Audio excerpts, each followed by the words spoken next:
Halo, nama saya Erik, NPM 2031034 akan menjelaskan beberapa soal UAS Matematika Sistem Informasi dengan jawabannya.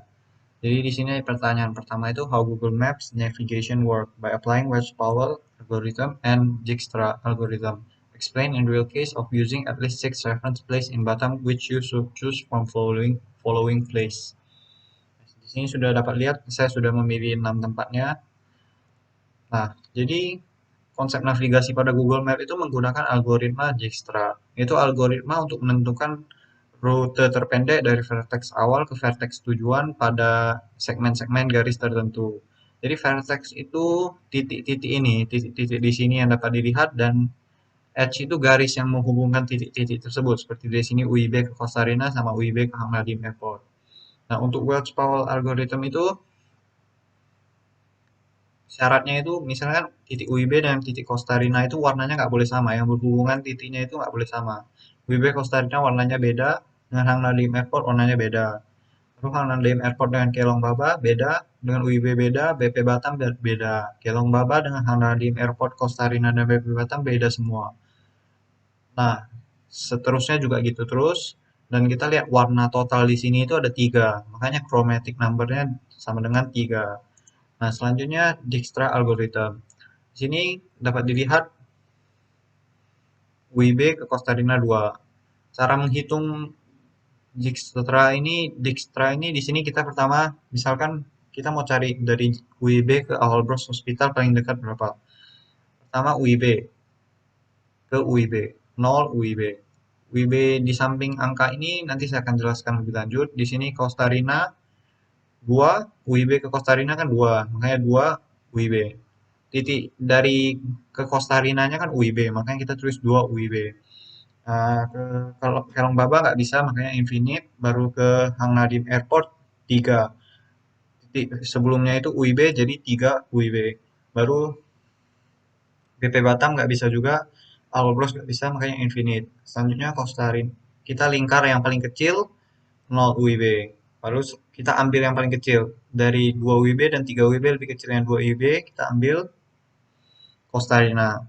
Dari Costa Rica menuju Costa Rica tetap, makanya kita buat 2 UIB. Dari Costa Rica ke Kelong Baba bisa 2 ditambah 2, 4.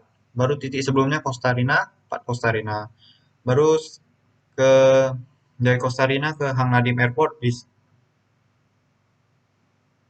juga, yaitu 2 ditambah 2, jadi 4 Costa Rica. Tapi karena lebih kecil sebelumnya 3 UIB, makanya kita tulis tetap 3 UIB. Baru BP Batam nggak bisa, jadi infinite. Aalborg Hospital dari Costa Rica bisa jadi 2 ditambah 5, 7 Costa Rica. Baru Hang Nadiem Airport itu adalah yang paling kecil.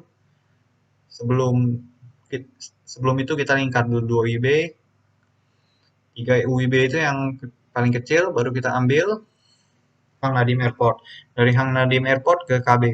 Dari Hang Nadiem Airport ke KB kan 3 ditambah 2. Jadi harusnya 5 Hang Nadiem Airport. Tapi karena sebelumnya 4 Costa Rica lebih kecil, makanya dia tetap 4 Costa Rica. Terus dari Hang Nadiem Airport ke Hang Nadiem Airport tetap. Dari Hang Nadiem Airport ke BP Batam itu 7 Hang Nadiem Airport. Karena 3 ditambah 4. Baru ke Aalborg Hospital nggak bisa, makanya tetap 7 Costa Rica. Selanjutnya yang paling kita lingkar dulu yang paling kecil 3 UIB. Baru ambil yang 4 Costa Rica karena dia lebih kecil dari 7 Hang Nadiem Airport dan Costa Rica, baru kita masuk KB. KB ke KB tetap 4 Costa Rica, baru kita lingkar KB ke BB. Kelong Baba ke BP Batam totalnya 6 KB. Lebih kecil dari 7 HNA, makanya kita tulis 6 KB. Baru dari BB ke AB, dari BP Batam ke dari Kelong Baba ke Aalborg Hospital nggak bisa, makanya tetap 7 Costa Rica. Nah, yang paling kecil itu adalah BP Batam, 6, karena 4 Costa Rica sudah kita lingkar, 6, kita bawa turun, 6 KB, baru 7 COA, dari BP Batam ke awal Bros Hospital bisa, tapi totalnya jadi 10, Karena lebih kecil 7 COA, makanya kita tetap tulis 7 COA, 6 KB yang tadi kita lingkar. Baru selanjutnya yang terakhir dari awal gross hospital, yaitu 7 COA. Nah, sekarang kita udah tahu ini semuanya, kita lihat karena mau ke AB. Mau ke AB berarti kita ambil 7 COA. COA itu kan Costa Rica, berarti dari AB, Costa Rica, baru UIB. Makanya UIB, Costa Rica, AB adalah yang paling jarak terpendek. Yang nomor 2, explain how Minecraft biome procedural generation work by applying linear congruence. Jadi, Minecraft menggunakan linear congruential generator untuk menentukan seedingnya. Linear congruential generator itu berguna untuk mengenerate angka yang random tapi periodik. Rumus yang digunakan itu xn tambah 1 sama dengan a dikali xn tambah c mod m. Nah, untuk lebih jelasnya misalkan kita ada di sini a sama dengan 2, c sama dengan 3, x 0-nya sama dengan 4, dan m-nya sama dengan 5. Kita masukkan angkanya ke rumus tadi, maka 2 kali 4 ditambah 3 mod 5 itu 1. Selanjutnya juga x2 2 kali 1 tambah 3 mod 5 itu 0. X3 2 kali 0 tambah 3 mod 5 sama dengan 3. X4 sama dengan 2 kali 3 tambah 3 mod 5 sama dengan 4. X5 sama dengan 2 kali 4 tambah 3 mod 5 sama dengan 1. Di sini dapat dilihat bahwa angkanya kembali lagi ke 1.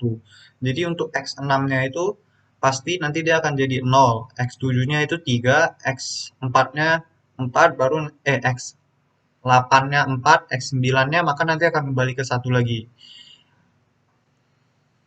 Jadi bagaimana Minecraft menggunakannya itu, Minecraft ingin membagikan seeding kepada player secara random tapi periodik.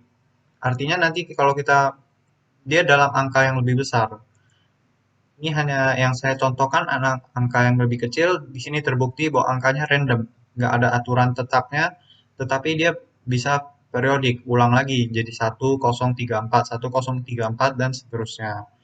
Selanjutnya nomor 3, explain how FitGirl manage that file and lossless data compression by applying Huffman coding.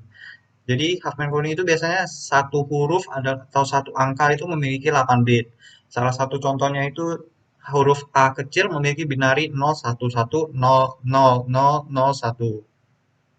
Dengan menggunakan Huffman coding, setiap satu huruf atau angka tidak lagi menggunakan 8 bit. Bisa juga dia menggunakan 8 bit, nanti akan saya jelaskan lebih lanjut. Dan cara menggunakan Huffman coding adalah menggabungkan huruf atau angka yang memiliki frekuensi yang paling rendah di bawah tree. Untuk yang frekuensi tinggi diletakkan di bagian atas tree. Jadi di sini ada satu contoh Huffman tree-nya, sistem informasi. Nah, karena S itu 2 kali, I itu ada 3 kali. Di sini dapat dilihat yang frekuensinya sekali aja ada PE space NF ORA. Makanya mereka di bawah digabungkan dengan yang kecil 1 sama 1. 2, 1 sama 1, 2, 1, 1, 1, 1, 1 digabungkan 2. Nah, 2 sama 2 digabungkan. 2 sama 2 juga digabungkan. Di sini karena udah nggak ada lagi, dia gabungkan sama 3. Baru 5 digabung-gabung terus sampai atas. Jadi cara Huffman tree ini kita baca itu gimana? Misalkan kan sebelumnya A kecil itu binarinya ada 8 bit. 011000001. Di sini buktikannya supaya kita nggak lagi misalnya di sini A kecil. Di sini kita baca 1101. Untuk angka 1101 ini di sini dapat dilihat jadi hanya 4 bit aja kan A-nya. Ini frekuensi yang paling gede. Mengapa frekuensi yang paling banyak itu dibuat di paling atas itu karena kan dia paling sering muncul. Jadi kalau misalnya di sini kan S paling sering muncul. Dia 111. Jadi 3 bit aja. Karena dia paling sering muncul 3 bit kecil, makanya compressionnya jadi lebih kecil. Kalau misalnya S ini kan sering muncul, tapi kalau kita taruh di bawah kan jadi 1101 4 bit. Kalau dia 3 kali muncul jadi 12 bit. Tapi kalau kita taruh dia di bagian atas, dia jadi 9 bit aja. Sekian saja dari saya, terima kasih.